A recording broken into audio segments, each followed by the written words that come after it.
It looks like she's back in the streets, doing hood reporting again. Please, I don't have any time for any gossip now. Eh? Yes. Look at you.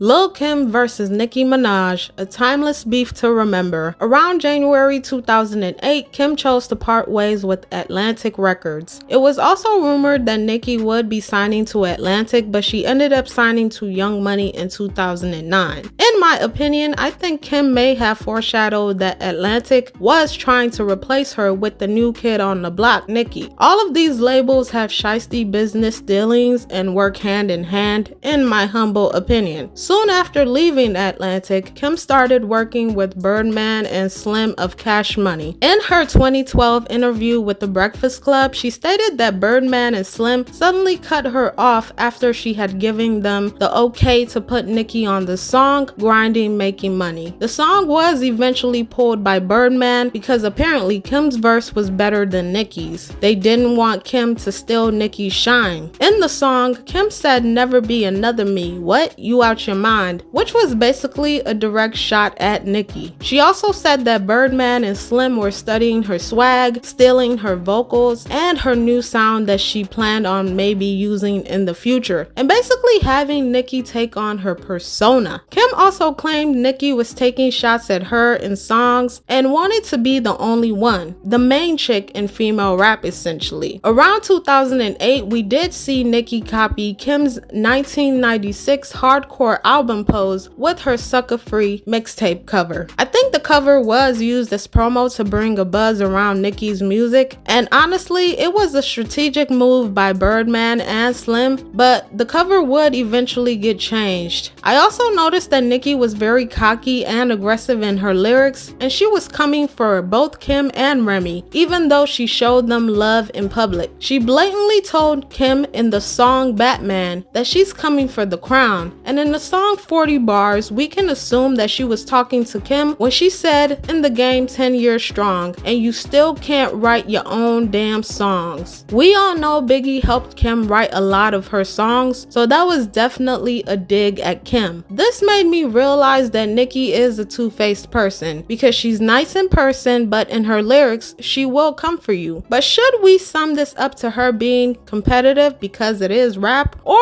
is she being a hater? I believe Kim when she basically insinuated that Birdman had put the battery in Nicki's back to comfort the other female rappers, because in my opinion, Cash Money doesn't have the best track record either when it comes to business dealings. Nicki told her side of the story concerning her beef with Kim in 2010 during an interview at Hot 97. Nicki claimed that rapper Foxy Brown told her that Kim doesn't like you and she disses you in conversations. I think that was a tad bit messy on Foxy's part, because I personally would have stayed out of their whole beef and debacle because it just gets messier with more people involved. Moving right along, Kim and Nicki would eventually meet backstage at a Lil Wayne concert. Nicki asked Kim if everything was good with them, and Kim told her everything's good and smiled. Kim, on the other hand, says the story Nicki told about them meeting never happened. Kim then said, "Picture somebody saying to me, 'We good?' I'll wring her throat, snatch her larynx out." But my question is, why did Kim take a picture with Nicki and smile if they weren't good? It seems very odd to me, very fake, and might I say nice nasty on both sides. Of course, the two women went back and forth with diss tracks. Even Ray J and Drake hopped into their beef at one point. In 2010, singer Ray J spoke up for Kim saying, "I'm seeing a lot of Lil Kim imposters. I'm not saying no names, but you know who." Then Kim said, "We love her. We just want her to pay homage. If you don't pay homage, then F you." In my opinion, these female rappers need to stop feeling entitled to features, stop feeling entitled to somebody having to bring them up. The OGs should also stop feeling like someone has to pay homage to them, because no matter what, like, no one owes you anything technically, unfortunately. Like, no one owes you anything. After Ray J spoke up for Kim, Drake decided he wanted to stick up for Nicki. At a performance, he said, "I don't give a F what Lil Kim or nobody else talking about. You the baddest chick to ever do this ish." And Nicki responded with, "That's family." Kim of course ripped Drake a new one because he chose to come for her and not Ray J. Kim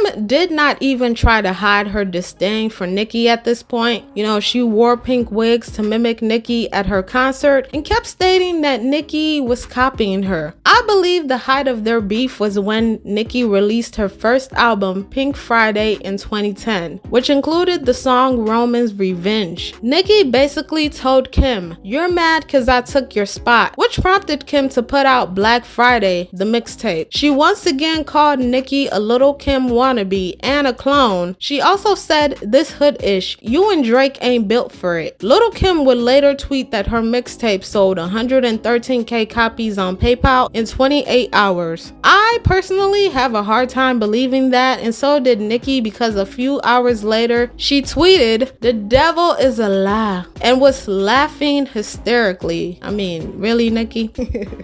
Poor Kim. I personally think the mixtape sold double plastic cups, and we need receipts to prove that Kim actually sold that much in 28 hours. Nicki then came back at Kim with the diss song Tragedy. She talked about Kim having to sell her mixtape on PayPal after being in the game for 15 to 20 years. She called Kim a tragedy, a parody, and Raggedy Ann. My God. The two also went back and forth when Nicki featured on Beyonce's Flawless remix, where she called herself Queen of Rap. I personally don't have a problem with Kim responding to Nicki's disses. I just wish she would have did so on her own songs and not piggyback off of Nicki's songs or features. Kim literally made it her mission to prove that Nicki is her clone and would respond to literally everything. She forgot that she's the OG. She sets the trend, and Nicki should be responding to her. Nicki should be copying her and not the other way around. In a way, Kim helped to put the spotlight on Nicki with the constant diss tracks. She actually helped Nicki grow as an artist indirectly without realizing it. Nicki at this time was being heavily pushed by the music industry. We saw her in a lot of features, and she was taking over and dominating female rap and even competing with men. And there is nothing Kim or anyone could have done to stop this, because the music industry unfortunately tells most artists, especially women, when their time is up, and they basically find their replacements, which is what happened to both Kim and Nicki. So Nicki replaced Kim, and Cardi was supposed to replace Nicki, but unfortunately Cardi delayed and they found her replacement now, unfortunately. At first, you know, Nicki, when she came on the scene, she was a very aggressive rapper, but I noticed that once she entered the music industry and she really cemented her place, she really started to embody that Black Barbie aesthetic. She wore more colorful wigs and she wore over the top costumes, but you know, Kim was mainly naked most of the time with her colorful wigs as well. Nicki did copy, or some would say steal, Kim's synthetic wig styles. By the way, those wigs looked a hot mess on Kim, and they looked a hot mess on Nicki as well. Like, no,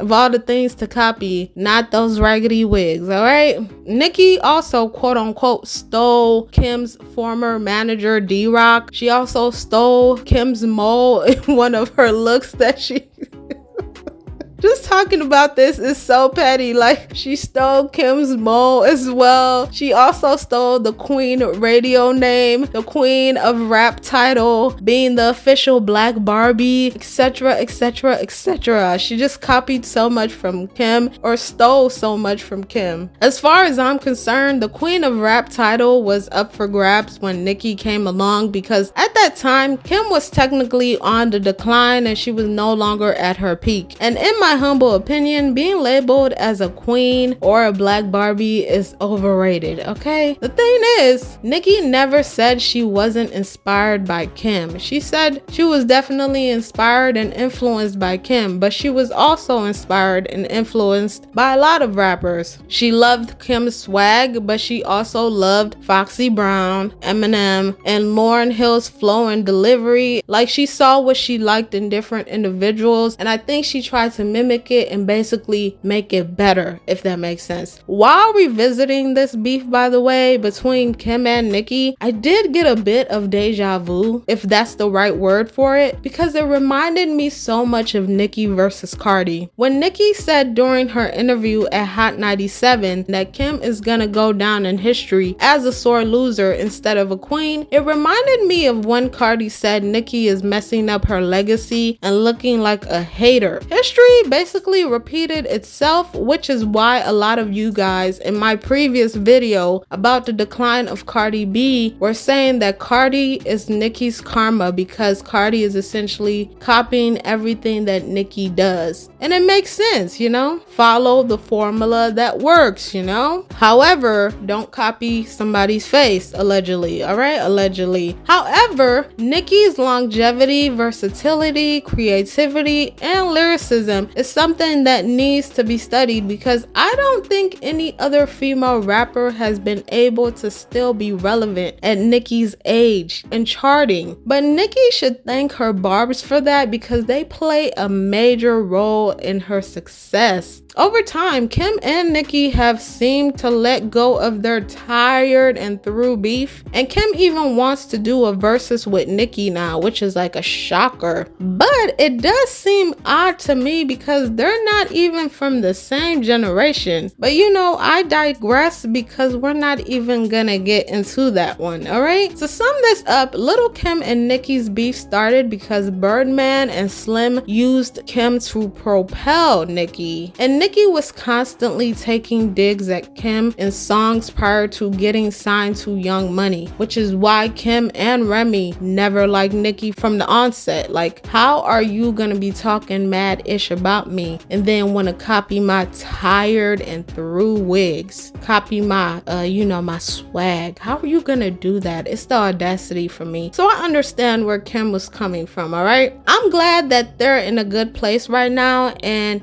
they can mention each other in interviews right now. I noticed that Nicki mentioned Kim in her Joe Budden interview as well. So it's like they're in a good place now and they don't really throw shade at each other anymore like they used to. And to sum this all up, Kim walked so Nicki could run. And boy, is she running because they can't seem to get rid of Nicki Minaj, okay? So you guys tell me what you thought about Kim and Nicki's tired beef of wigs and shade.